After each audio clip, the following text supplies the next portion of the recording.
This is Art Sense, a podcast focused on educating and informing listeners about the past, present, and future of art. I'm Craig Gould. On today's episode, I speak with Jim Shaw, an artist known for his eclectic approach and profound commentary on contemporary culture. Jim's expansive body of work spans a variety of media, from large-scale paintings to intricate drawings. Each piece offers a window into his rich and complex imagination. Throughout his career, Jim has drawn heavily on post-war popular advertising, using the familiar visuals of mid-century America as a backdrop for his exploration of society's undercurrents. In the conversation, we delve into Jim's fascination with the juxtaposition of invented religions, creating narratives that blur the lines between reality and fiction and challenge our perceptions of belief and ideology. We also get an inside look at his inspirations and working process, revealing how historical influences and personal experiences shape his artistic vision. In addition, we discuss the work that's currently captivating audiences at several major exhibitions, including Gagosian in London, the Palazzo Diedo in Venice, and the Museum of Contemporary Art, Antwerp. These shows collectively present a comprehensive view of his artistic journey and the themes that continue to drive his work. And now, a conversation about media, mythology, and the makings of modern art with artist Jim Shaw.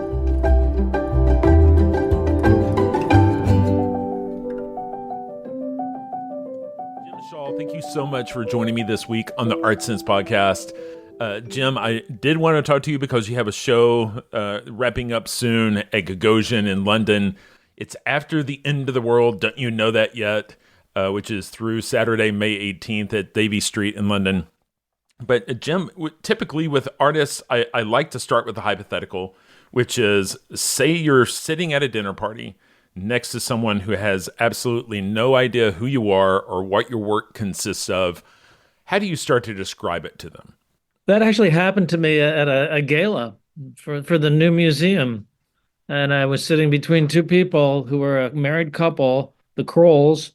And as I was describing that I had done this big, I said, well, I did a big show at the new museum, of which Mrs. Kroll was a member of the board. And they didn't know who I was. And it was important because I was donating a portrait. That's part of the fundraiser. So I started talking about how I'd done this big thing at the Marciano installation. And Mr. Kroll said, oh, I did a lot of work for the Marcianos. There's a book about it. You should read it. And it was called Skin Tight, I think. Anyway, it's about the blue jeans war between guests and anyway, turns out, and in the course of the conversation, I found out they were the parents of Nick Kroll, the comedian, because I was talking about how my daughter was going into writing plays and directing, and they said, "Oh, my son's doing pretty well in comedy."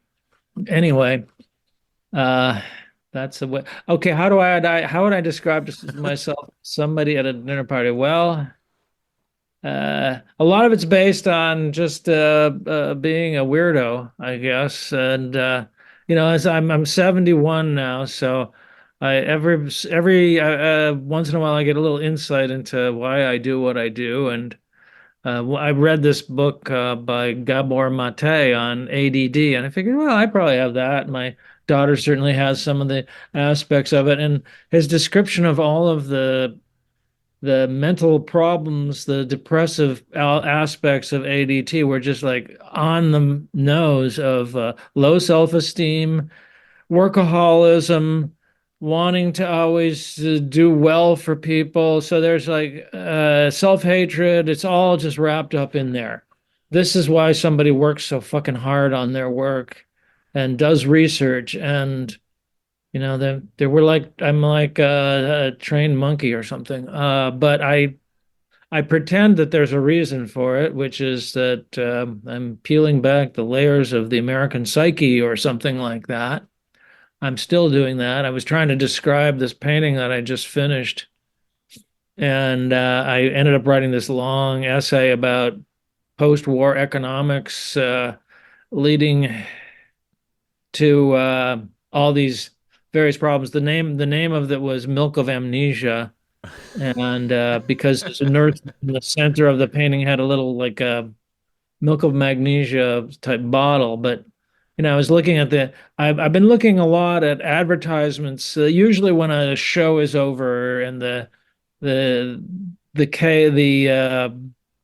froth of having to get that show done clears, I sit there and I have a bunch of magazines from, I don't know, the 50s or the 60s or the 40s that I go through, and I just look at images and I go, oh, well, that could be interesting. But when the last show finished, I just had so many images that there was no going through them. But a lot of them were post-war, like Fortune magazines and Collier's magazine. Look, um, and you can see the growth of advertising, which is keyed into this post-war economics, which is the everybody in the like my parents' generation survived the Depression. They survived World War II, so there's a lot of privation. And when the GIs came back in 1944, 1945, and they were no longer devoting the military, the industrial complex to only military goods, they bought a shitload of stuff, cars and appliances. And then there was a crash because they were all very well built and nobody needed anything as much. So then they were like going, what the fuck can we do? How can we sell people new stuff? So they added a lot of design changes. So you ended up with, Cadillacs with big tail fins, etc. And they were also sitting on top of the world because everybody else's industrial infrastructure had been bombed to hell and ours hadn't. So, they were making money hand over fist and controlling the world for the first time and basically taking over from the British, I guess. And so then they started making the stuff crappier, which by the time I got out of high school meant that American industry started failing. And by the time when I entered college in 1970, there was the chance of getting a teaching job. When I was graduating, those were all filled up. Every junior college had filled up. But it was also the educational whole thing that didn't really exist before World War II. There were some colleges, and mostly rich kids went to that. Maybe really smart non-rich kids went to college. Like my mother couldn't afford to go to college because her father had committed suicide, the family trauma that was deeply disguised. And so, as a result, people got into going to college after the GI Bill, but then also the draft. For a while, you could get a college deferment. Not when I was eligible, but up to that point. So it made that a cultural thing. And that has affected, I think, the art world and the world of politics because it kind of ensconces the left wing into these academic positions. And that's where it was like this like intellectual ghetto. And it only affected the left when people were in college, political correctness. Of course, now you've got the effect of that is that people who came from those institutions and weren't left wing are pissed, and they have reacted horribly against the powers that be. They consider them fascist, but really they just have power in this one area. It expanded during the internet because political correctness like leapt out of the college campuses and into reality, and that was a hard thing to swallow, I think. And so anyway, it all kind of adds up to eventually they got to advertising that was more subtle, but it was really, really grotesquely unsubtle post-war, early 50s. And then eventually advertising stops being a tool of print journalism. It switches all of its energy into television. And I think in the beginning, like color photography was a novelty. So it was like Technicolor. And eventually by the 70s, it was like, let's go for natural shades. So things kind of disappeared over time, this aesthetic, and it was the aesthetic of like the pop artists. And like I was influenced in collaging by Rosenquist and a few other artists, but also Arkrum did a very few collages, but they were pretty influential on my brain. And it's all stuff that was in the air when I was an infant and a child. And it's sort of where my interests have lain. Lately, I've also splurged back into Art Nouveau because partly because of my teenage obsession with psychedelic posters, which came to the frothy fore in these psychedelic prints that I did for the Palazzo Diedo. What I'm gathering from your answer is that it's hard to put it in like a 6 or 7 word elevator statement, right? Yeah, That, it's an ADD thing. but it's there's a lot of things there, and I think just the title of the one piece, the Milk of Amnesia, touches on so much there because you're talking about popular American culture, advertising, psychology. Your work also touches on American culture of greed, but also mythologies and created religions. There's a whole world of different things that it seems like you have interest in, and somehow you're able to synthesize them all into things that kind of represent the most interesting parts of all of those. A lot of what I'm doing is based on visual puns and puns. And I used to, puns are considered a low form of humor, but well, like the great psychedelic comedy group, the Firesign Theater, most of their stuff was sort of pun based, and James Joyce and Marshall McLuhan. It's just pun after pun after pun. And I personally think that puns are the basis for dream imagery. At least when you can like concoct, can you read the symbolism? A lot of it comes visually, and so there's some of that going on. James Joyce and McLuhan's interpretation of them is another subtext of the psychedelic posters in the Palazzo Diedo. So you mentioned dream imagery. You spent 10 years creating work from your dreams. And it's a really amazing story that I'm not sure I totally understand because I don't seem to remember my dreams as often as it sounds like. It sounds like it was a daily thing, and it sounds like the process almost became overwhelming for you because you kept dreaming, which meant you had more and more work to create, and then it started becoming self-referential.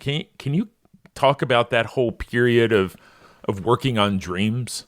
Well, first of all, I'd say that I was for a while I was teaching in Las Vegas in the mid 90s, and I noticed that I was dreaming more. And I realized, oh, the dogs aren't waking me up in the morning. I could just lie in bed and go back to sleep and get more. So I realized that if you have a job or something that makes you get up, you don't get a little extra portion of rest that's kind of important. Of course, not all dreams are important or useful or whatever. So just because you remember more of them doesn't mean you're getting any more out of them psychically. But so that's part of it. And yeah, I was in 1999, I just decided I had started making the actual artworks I dreamt of, as well as drawing the dreams that I'd had. And I just said, oh, I can't afford to draw them anymore. But kept on having dreams and I kept on writing them down. Now I'm actually doing a thing where I'm hoping through the use of AI translation that I've got like 400 dreams on my iPhone, which is whatever. I've had that for 5 years, 4 years or something. So that's about 100 dreams a year, maybe. Although some of them are like song ideas. So anyway, I'm hoping that it'll mistranslate stuff because I'm probably mumbling in the middle of the night that it'll get everything wrong and that'll make them more interesting. And those are going to become like psychedelic lettering on some of my artworks.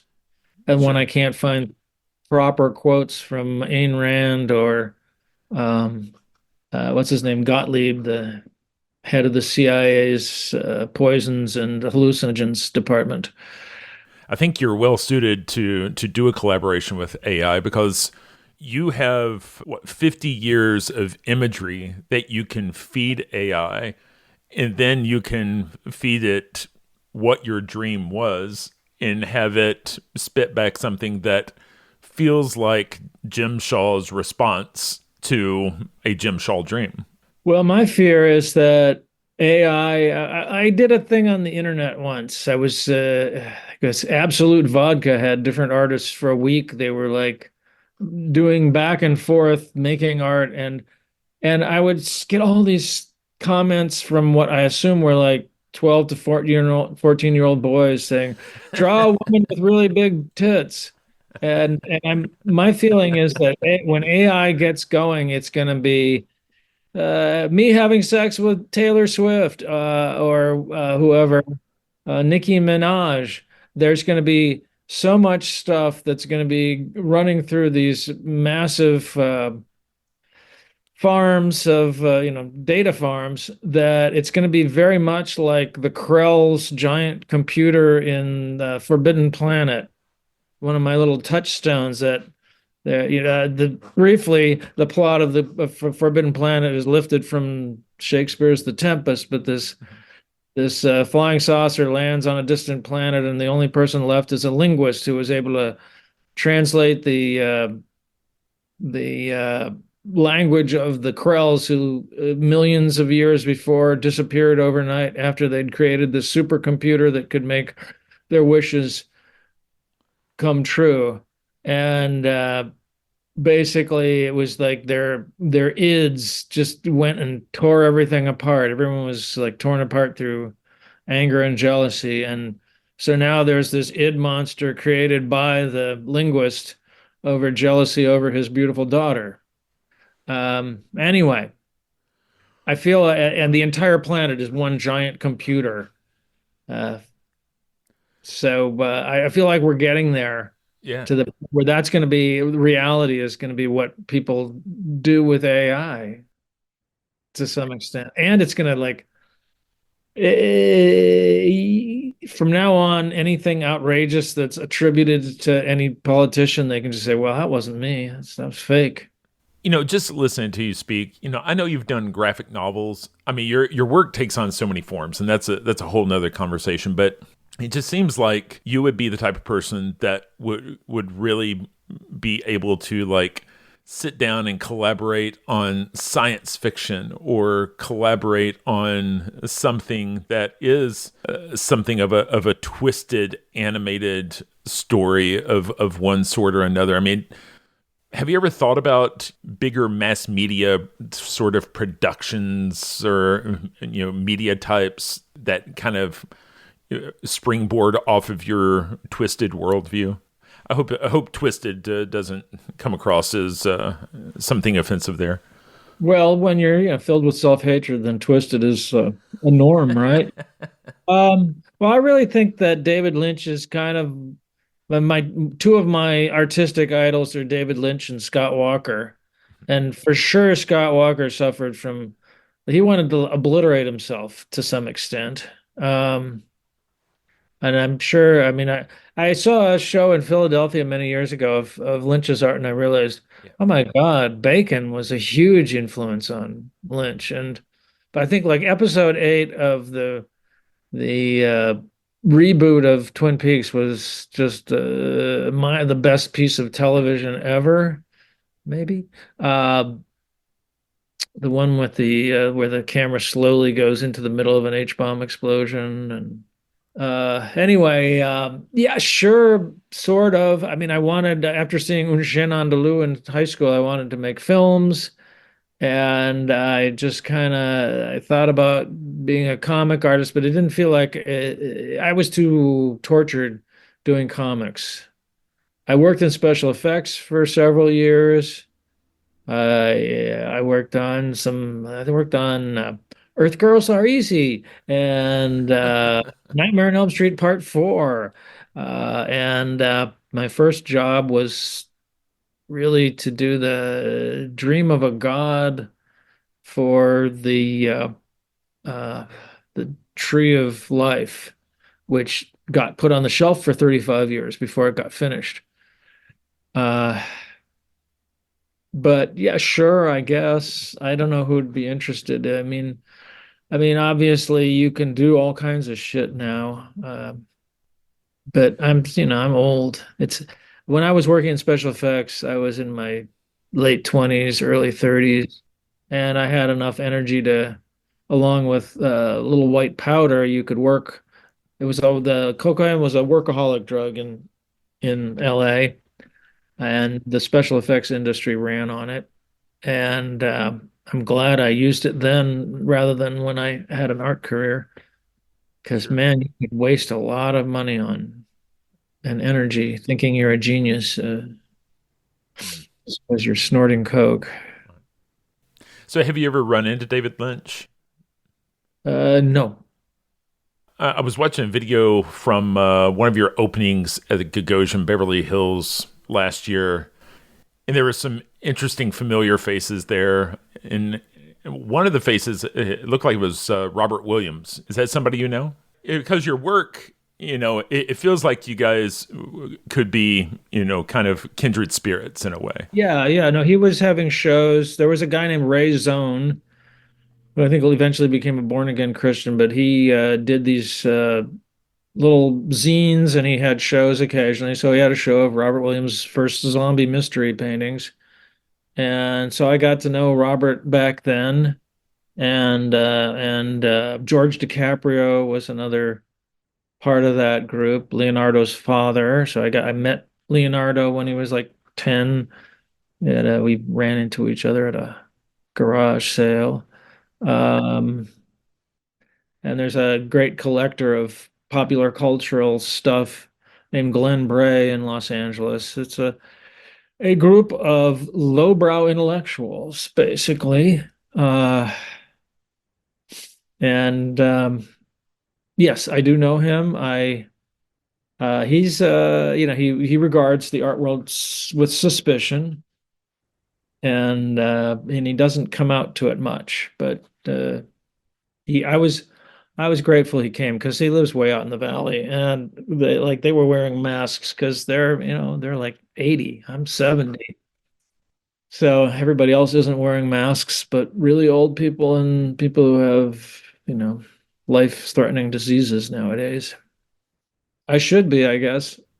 If you take care of yourself, then maybe we could do without a mask. But so you mentioned that that one of the folks on the list there had maybe checked out as a born again Christian, and I think it kind of opens the door for just how much religion and created religions have been part of your over the course of your career. And I listened to you do an artist talk where you were talking about kind of the seeds for the series of works that you're doing related to Oism, and how the seeds of it related to what was being generated in northern New York at the late part of the 19th century. Like, can you kind of talk about some of what has drawn you to these groups, these thoughts, philosophy, these, I don't want to call them pseudo religions, but would you? I think you referred to them as invented religions, Oh, right? made up American made up religions. Well, and a bunch of stuff. One is there's sort of like the return of the repressed after the Nazis, the horrors of the Nazis. Fascism got sort of actively repressed, and it's found its voice in the alt-right, Steve Bannon, etc. So it's made its big comeback. Now, old-time religion was like buried when I was a kid. They had no access. The first time I saw anything from them beyond there was a Disney. a Mickey Mouse Club serial where I don't know whether it was Spin and Marty. It was something about someone, and they were like investigating some hermits who lived in the swamp, and they go to this like old time religion thing in the South. It was just like this thing that nobody knew about. It was just like, and they, once they got their hands on cable TV, they just started blossoming and going in because mainstream Christianity was pretty dead. Um, Now, here's a weird thing that happened. I lived in East Hollywood, and there was a clinic called the Shaw Clinic. And East Hollywood is sort of like the center of Scientology, like when before it was all Tom Cruise, etc. It was just this kind of working class ghetto. And so the Shaw Clinic was a Scientology clinic. And one time I was waiting to be seen by Dr. Denk, my doctor, who was a fine doctor, and it was a low cost clinic. Anyway, so he was having a conversation about some schism in the church, and they were just like, "Oh, I don't know what to say. This is just horrible." And I thought, "Oh, that'd be a pretty interesting thing to have a made up religion and have a crisis of faith." Mm. And like I'd heard I know some very intelligent people who were brought up Mormon, and when they go back and they think about Mormonism, it's not. They can't like erase it from themselves entirely, or the Catholicism. It's this massive edifice, and if you're brought up in it, you can disregard it a little bit, but it's still like at your core. And Christianity and the Christian moralism is at the core of America. And on top of that, my grandfather had a cottage on Cayuga Lake and the Finger Lakes in upstate New York. And there was a town called Branchport that we used to walk to, and it originally was called New Jerusalem. And that was because that was the headquarters for this woman who called herself the Universal Public Friend. And she was sort of the first person to reject male or female pronouns, and basically took on the icon of being the reincarnation of Jesus Christ. And then when she died, her number two in the organization hid her death from the followers. And I had known this story, not knowing that it was based right there, um, for a while. And I was just kind of thinking about what would make an interesting religion, and I kept realizing, well, upstate New York is where the first feminism conference was. It was where this is like the 1820s, was called the Burnt Over District. It was where the Fox sisters and spiritualism were born in Rochester, and it's And where like the temperance movement was a big part of the origins of that, right? I mean, like the temperism, well, getting the vote or temperance, there were two women's issues because men were getting drunk and beating their wives and not, spending all their income. And so alcohol was a big problem. And in the early days, like the revolution, people didn't drink water because there wasn't a source. They drank alcohol. I mean, it was a big thing to society. And also the anti-slavery movement was kind of headquarters. So to me, Rochester and Buffalo were kind of like the San Francisco and Los Angeles of the 1820s. And there was also this crazy, okay, Mormonism started there, and this group called Oneida had this sort of socialist utopia in which women had voices, but it was very similar to the Sullivanians in that the head of the group could decide, for completely different reasons, they decided that people shouldn't form lasting bonds. They should just have different partners, and that children should be kind of divvied up. And the Sullivanians, are you know about the Sullivanians? no. Okay, it's a book that But came but out. it sounds like a 60s commune though. It was in New York City, and among its members were Clement Greenberg and Jackson Pollock and several of the color field artists. and Kenneth Nolan for a little bit, and the writer, God, what's his name, who wrote The Wanderers and Clockers. He left early because he was Wanderers became a big hit. But Judy Collins and Lucinda Childs, all of these people were members of this like sex cult in which people were discouraged from having any bond with their children whatsoever in New York City. Anyway, all this stuff fascinated me, and it still does. You know, the way the things where, oh, all the 13-year-old girls are going to have sex with the old men. This is an important thing for some reason. And it seems to find its way into your work, right? Because I mean, I guess, in terms of imagery, it's kind of captivating imagery that you can draw from there, right? Yeah, even if the in Oism actually imagery is kind of discouraged, so it's like a repressed thing. Because like early Christianity, they discouraged realistic renderings of things because that's what the Romans did. And also, God can create perfection. So trying to imitate God is a terrible thing. In Judaism, it's really discouraged. In Islam, it's discouraged except in Persian miniature. So I thought that would be something that would be discouraged in the church I made up. Right. Well, I think there was, the show you had last year at Gagosian there in Beverly Hills. There was some really great imagery in there. I know there was the Raquel Welch piece that kind of borrows from the Circle of Fire. What was it? Is it Kali, the At god? first, I thought it was God, but it's Destru- actually Shiva. Shiva, right? Which is the god of destruction and resurrection, and Yeah, I mean, they're kind of both the same thing in a way. yeah.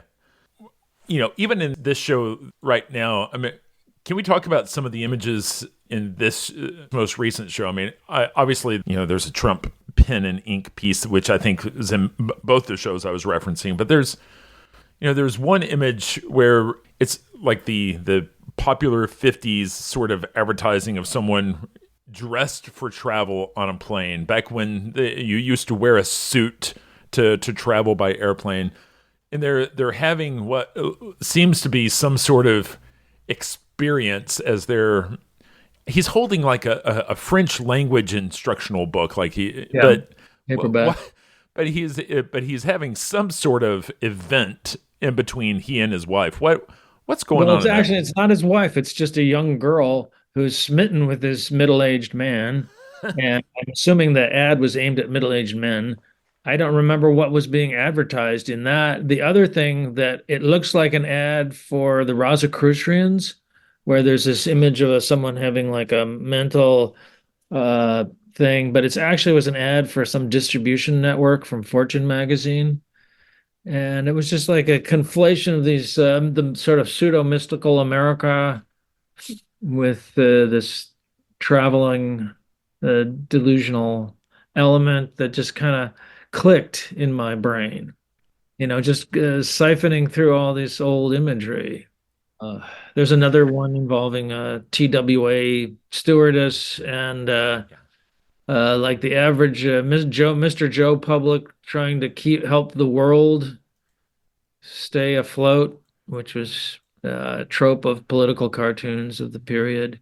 I guess that was going to be my next question. Is you combine these kind of classical '50s advertising imagery with kind of classical cartoon imagery too, and a little bit like David Sally. I mean, we see kind of cartoon imagery kind of coexist with something that would be more considered figurative portraiture. And so like there's the one in this show where there's a kind of a unveiling of a goddess, and she's exquisitely, figuratively painted, but everyone else in the scene is a cartoon, right? Yeah. Well, there were a lot of goddess imagery in the show in Gagosian. I was sort of interested in the goddess as both positive and negative. Like Venus is the goddess of love, but if you get on her bad side, she'll fuck you up badly. Um, And this one, the goddess was basically like a Folies Bergère dancer, and the humans were out of. It was like a New Yorker cartoonist, and I can't remember his name, who always drew very large eyes on people. But it was an ad for like the Cincinnati Enquirer that didn't make any sense at all. And that was part of the post-war advertising. For one thing, all these cartoonists like uh, Steig, who was kind of a brilliant, he did these great sort of Freudian cartoons, but he would do ads that didn't make any sense. And same thing with this. There are a lot of these New Yorker cartoonists didn't make enough money selling the occasional cartoon to the New Yorker. So they had to make a little side money, and the advertising people didn't know what they were doing, so they said, "Oh, well, we can work with the visuals." So, that was a lot of it, I think. But I think the fact that it didn't make any sense was part of my interest in it. The the humans that were, for some reason, being very helpful to the world. I can't remember if the globe itself was cube. They were cubic people, Right. and they were sort of approaching a globe that somehow represented the advertising reach of the Cincinnati Enquirer.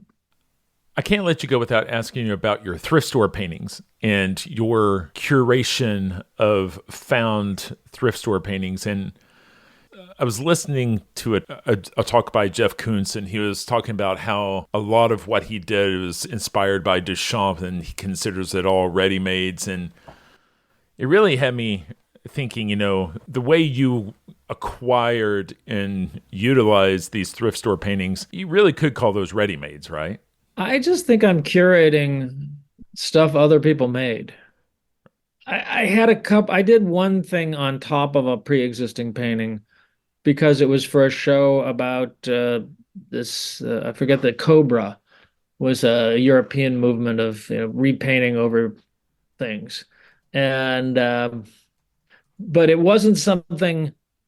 I mean, the only thing that made it like a thrift store painting is that it was sort of like overly carefully painted. It was just a landscape. It didn't have any psychosocial weirdness to it.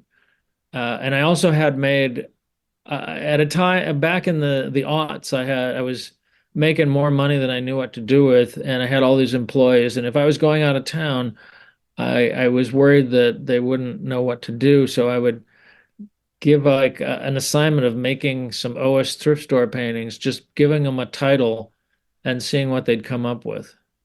You had your own AI going. You did, Yeah. you were just Yeah. you had a neural network of hourly employees that were, Right. you would slide instructions under the door and a prompt and see what you would get back, right? Yeah, exactly. So, but otherwise, the thrift store paintings, they are all real paintings that I found. And if anything was done to them, it wasn't done by me. I mean, some of them have been like stabbed with knives or drawn like a mustache on. One of a very pretty girl, you can see that it was curled up and thrown away. A mustache and glasses were drawn on her. Um, so probably whoever painted it was really pissed about something. Just hearing you talk about occasionally painting over, it reminds me. I don't know if you know Wayne White.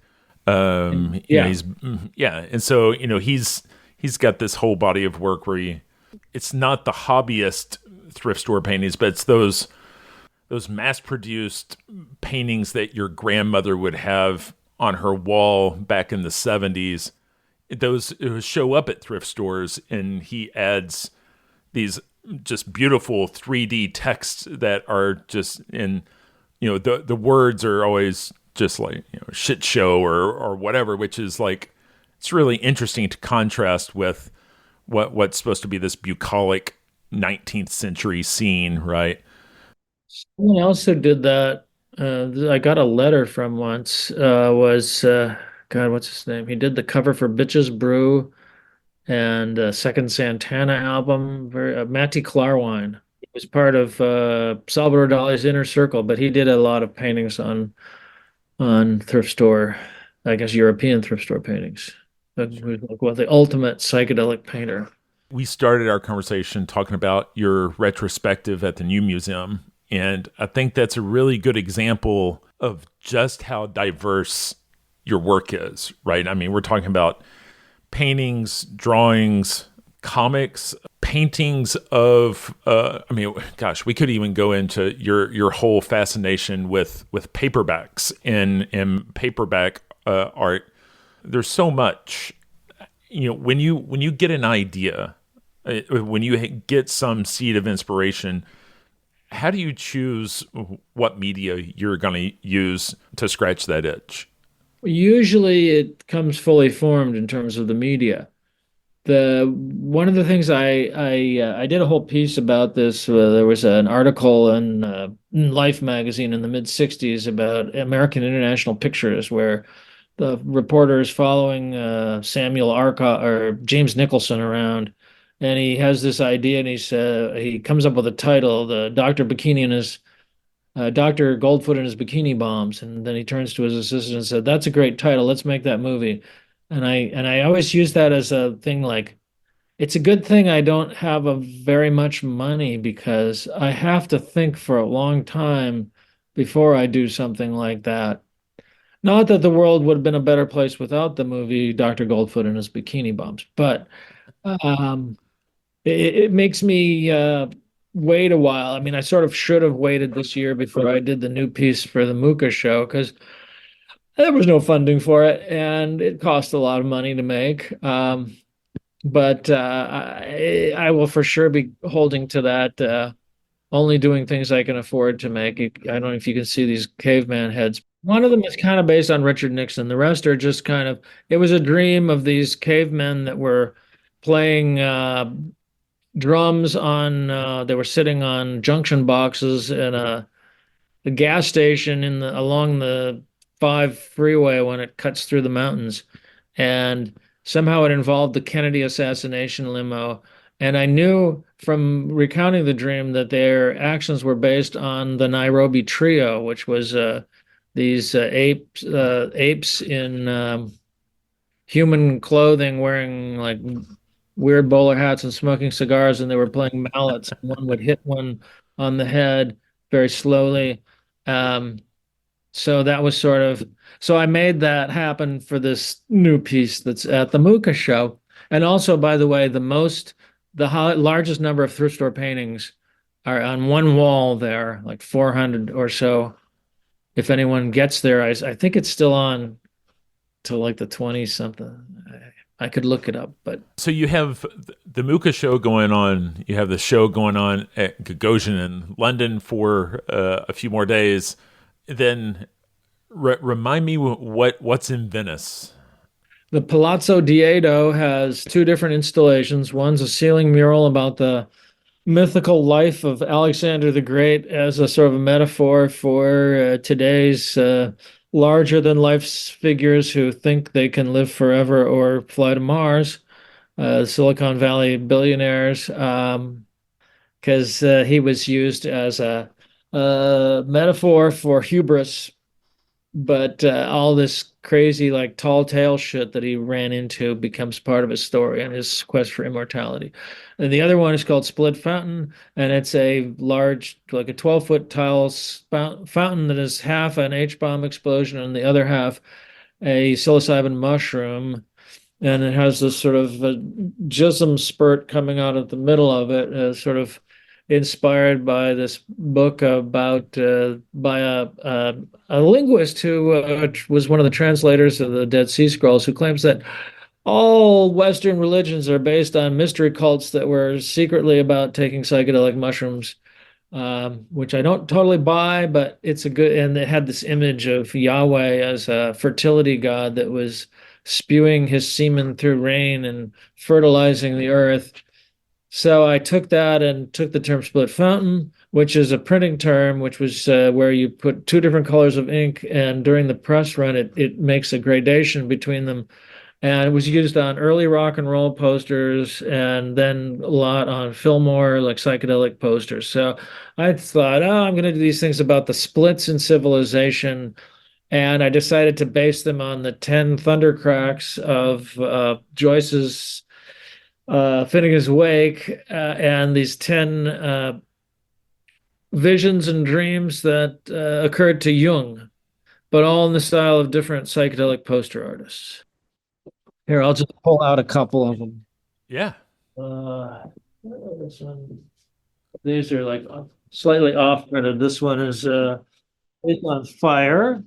Fire being the thing that the thundercrack that split elements, and this one is the creation of towns and cities, and Jungian image of a foot stomping on a city. This one is cars and automobiles, Sure. and using the lettering aesthetic of Detroit's great psychedelic poster artist Gary Grimshaw.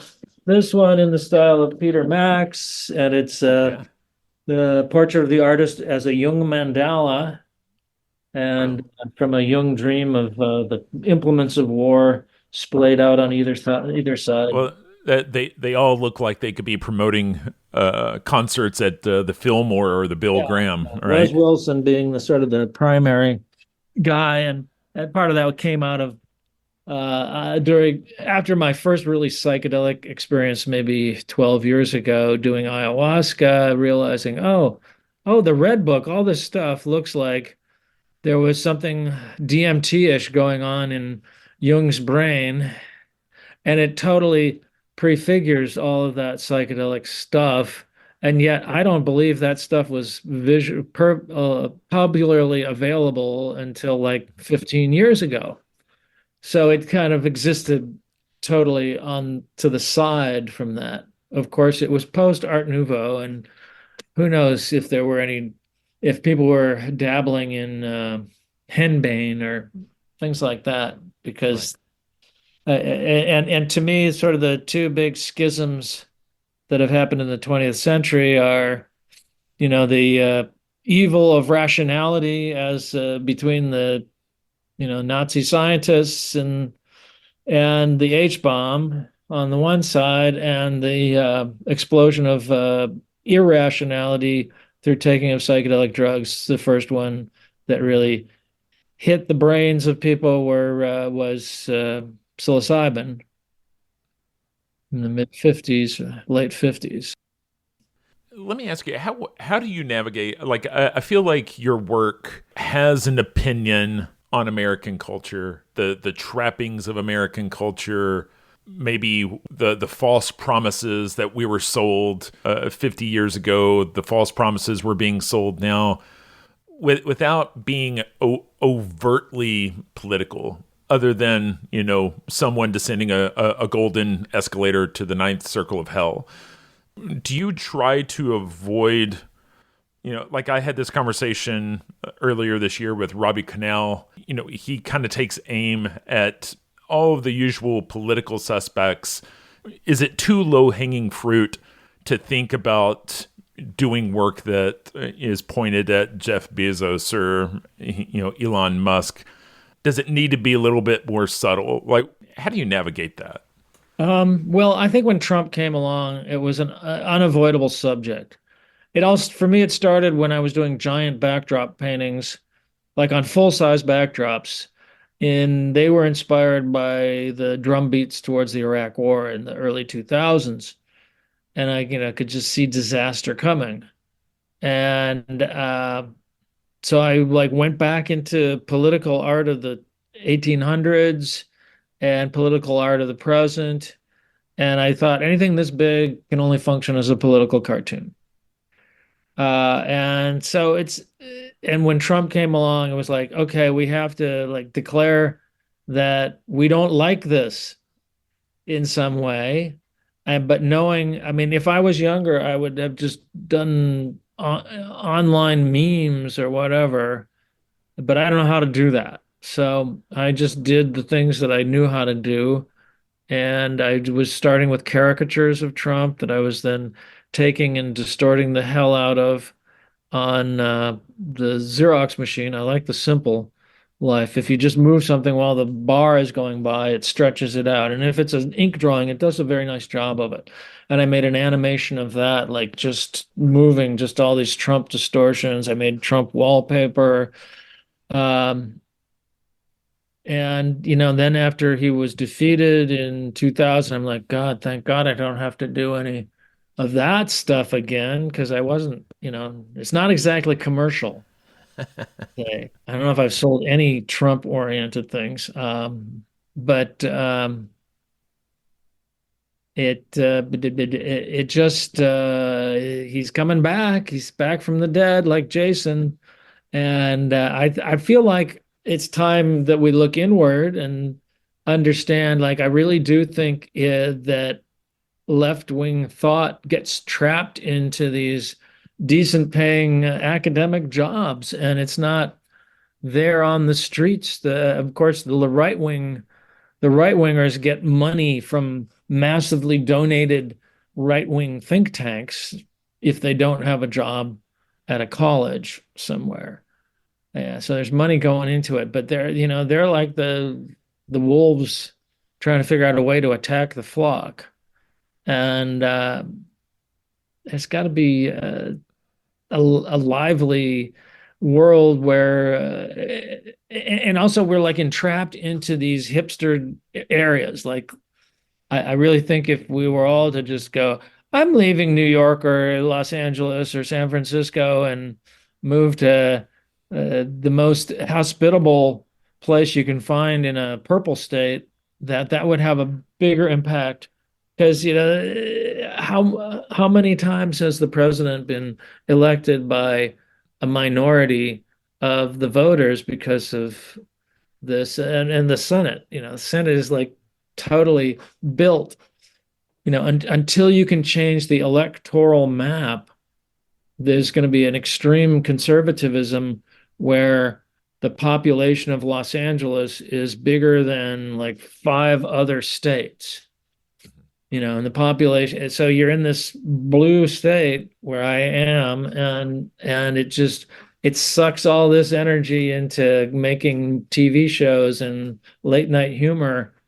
Um, and there's this other energy that it was weird when Trump was running, and I thought, what if he's Elvis? What if he's like the guy coming along and we're the old fuddy-duddies? And that's kind of what I think political correctness made us into, the old fuddy-duddies. So somebody like Al Franken, who might be an effective voice in all this, has to leave. If he was a Republican, he'd still be a senator, right?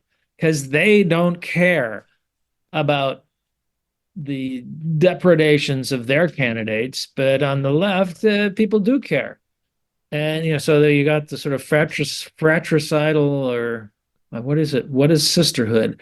Sidal. Oh man, Anyway, fratricide is brotherhood. Sororis. Sororicidal. You got sororicidal and fratricidal actions on the left, and meanwhile, the Supreme Court is marching along, remaking America in the image of the Holy Rollers in the 1930s. There's and there's a secret move to rewrite the Constitution to get rid of all the stuff they don't like, to have a constitutional convention that makes abortion and homosexuality illegal. Well, the good news for you, Jim, is that is a lot of fodder for your brain, right? Yeah, I guess it's sad. I mean, in I don't know, 8 months or whatever, a new baby's going to be born, and all the candidates are like, RFK Jr. is a year younger than me, and I'm pretty old. Uh, all their brains are not functioning very well. I don't know. I don't know what the fuck the future is going to bring. It's a geriatric world out there, and it's sad. It's a sad world that we live in. But where the hell was I going? You were asking about politics. Well, How do you balance just speaking in terms of America as a concept in generalities versus, feeling compelled to respond to a specific person? Um, you do. I mean, there's usually an occult aspect. Occult meaning, like doesn't mean like mystical amulets. It means a hidden meaning, occluded meaning beyond things. And maybe nobody gets it, or maybe they do. I don't know. Like I was trying to seed like QAnon motifs into my work because I was hoping that people in QAnon would start understanding. I mean, I used a lot of Christian symbolism because I felt like that was a way to key into this whole Christian thing, like Donald Trump as the 11th horn that won't shut up, that comes out of the beast that's born of the land and the sea, that has steel teeth. And is this 11th horn pops up and displaces some of the 10 horns on the beast, and then the godlike figure just sends out a river of fire and he disappears. Because the horn won't stop sort of bragging and talking about how great he is. This is in the book of Revelations. Man, I feel like I could talk to you all day, Jim, but I can't. Okay. But I am so appreciative of your willingness to sit down. It's been a real pleasure getting to talk to you, and your work is great. I encourage people to make it out to Gagosian, make it out to Mucca, make it out to the Diedo in Venice, wherever you are in the world. Try to get out to see Jim Shaw. Jim, I really appreciate you being my guest today. Oh, I should say, if you're going to Venice, Plaza Diedo is open Thursday through Sunday, I believe. So maybe you'll be there on those days. So, Right. I mean, if you were going to see my work, there's an old man who portrays an old man in the myth of Alexander, and he was going to go, and I thought, what if I send him there and he's there on the wrong day of the week? That's a long ways to go. Well, there are worse places to be stuck than in Venice, right? Right, but usually your plans are made in advance and you're only there for a couple of days. Man, it is exhausting. It's like going to the Louvre on steroid, like going to see three Louvres at once. All those, we only had one day to see everything else, and we didn't see that much of it. Thanks, Jim. Okay, thank you. That's all the time we have for this week. You've been listening to ArtSense. You can find the show on Apple Podcasts, iTunes, Google Play, Stitcher Radio, Spotify, or your favorite podcast app. If you've enjoyed this podcast, be sure to subscribe. And while you're there, please rate the show and leave a quick review. Your feedback is the key to other folks finding us. And if you'd like to see images related to the conversation, read the transcript, and find other bonus features, you can go to cambia.art and click on the podcast tab. If you'd like to reach out to me, you can email me at craig@cambia.art. Thanks for listening.